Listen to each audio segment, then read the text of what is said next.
गोकुळ दूध संघाच्या निवडणुकीच्या निमित्तानं गेले काही दिवस प्रचंड आरोप प्रत्यारोप होत आहेत। विरोधक बिनबुडाची टीका करत असून प्रत्येक गोष्टीचं राजकीय भांडवल केलं जातंय। आपलं ठेवायचं झाकून आणि दुसऱ्याचं बघायचं वाकून अशी विरोधकांची अवस्था झाली आहे, असा सणसणीत टोला आमदार अमल महाडिक यांनी लगावला। गोकुळच्या कारभाराची चौकशी होण्यास आपली काहीच हरकत नाही, पण यापूर्वी ज्यांची संघावर सत्ता होती त्यांच्याही कारभाराची चौकशी झाली पाहिजे, असं आमदार महाडिक यांनी ठणकावून सांगितलं। जिल्ह्यातील विविध विकास कामं आणि प्रलंबित प्रश्नांवर चर्चा करण्यासाठी आमदार अमल महाडिक आज जिल्हाधिकारी कार्यालयात आले होते। या बैठकीपूर्वी आमदार महाडिक यांनी पत्रकारांशी बोलताना विविध प्रश्नांवर आपली भूमिका स्पष्ट केली। गोकुळ दूध संघाच्या निवडणुकीच्या पार्श्वभूमीवर सध्या सुरू असलेल्या आरोप प्रत्यारोपांवर पत्रकारांनी त्यांना छेडलं।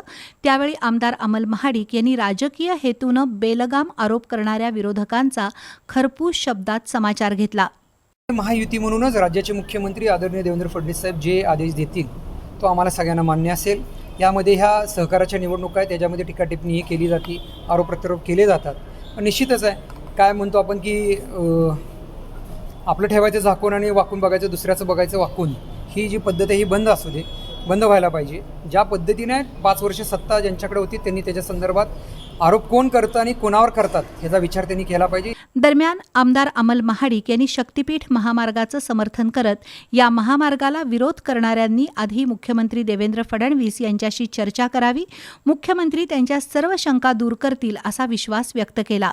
महाराष्ट्राचे मुख्यमंत्री देवेंद्र फडणवीस साहेबांचं चांद्यापासून बांद्यापर्यंत हा रोड व्हावा, जेणेकरून सगळे तीर्थक्षेत्र जे आहेत किंवा जे देवस्थान आहेत हे एकमेकाला जोडले जावेत, ही भूमिका त्यांच्यामध्ये आहे। याच्यामध्ये कनेक्टिव्हिटी सोपी व्हावी, पण त्या जिल्ह्यामधल्या ज्या अडचणी जाणून घेऊन त्या सोडून घेऊन हा मार्ग काढायचा, ही भूमिका माननीय देवेंद्र फडणवीस साहेबांची आहे, मुख्यमंत्री महोदयांची आहे।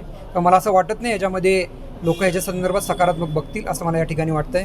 ज्याच्यावर कुणावरही अन्याय होऊ नये या भूमिका सगळ्यांच्या असतील, पण भविष्यामध्ये येणारे पुढचं जर वाटचाल बघायला गेली तर ह्या रस्त्याची गरज आहे असं मला या ठिकाणी वाटतं। कोल्हापूर शहराची हद्दवाढ होणं गरजेचं आहे असं सांगून लवकरच मुख्यमंत्र्यांशी याबाबत चर्चा करू असंही ते म्हणाले। कित्येक वर्ष झाली हद्दवाढ झालेली नाही आहे। आज जिल्हा परिषद निवडणुका झालेत, आता सगळ्या पंचायत समिती निवडणुका झालेल्या आहेत। भविष्यामध्ये शहर वाढलंच पाहिजे, शहर वाढीसाठी लोकांनी सकारात्मकपणे स्वीकारलंही पाहिजे। कारण जर डेव्हलपमेंट पाहिजे असती तर आम्ही सगळ्यांनीच एक चांगला विचार घेऊन विजन घेऊनच पुढे गेलं पाहिजे। त्यामुळे मला असं वाटतं की याच्यामध्ये कोण विरोध जास्ती करणार नाहीत। लोकांना अपेक्षित आहे की ज्या कोल्हापूरमध्ये ज्या सुविधा मिळतात त्या सगळ्या सुविधा आम्हाला मिळाव्यात, त्याचे रेट्स जास्ती नकोत किंवा ज्याच्यामध्ये ते किमान कमाल या बेसिसवरती असावेत अशी त्यांची इच्छा आहे। आमदार सतेज पाटील यांच्याशी आपल्या गाठीभेटी होतात का असा प्रश्न पत्रकारांनी आमदार महाडिक यांना विचारला। त्यावर जिल्ह्याच्या विकास कामांसाठी आम्ही खुलेपणानं चर्चा करतो असं आमदार अमल महाडिक म्हणाले। हे बघा, मी एका कारखान्याचं चेअरमन आहे, ते एका कारखान्याचे चेअरमन आहेत, ते एका बँकेचे जिल्हा बँकेचे संचालक आहेत, मीही संचालक आहे। निश्चितपणे आमच्या भेटी होतात, विषय होतात, सगळ्यांसमोर विषय होतात।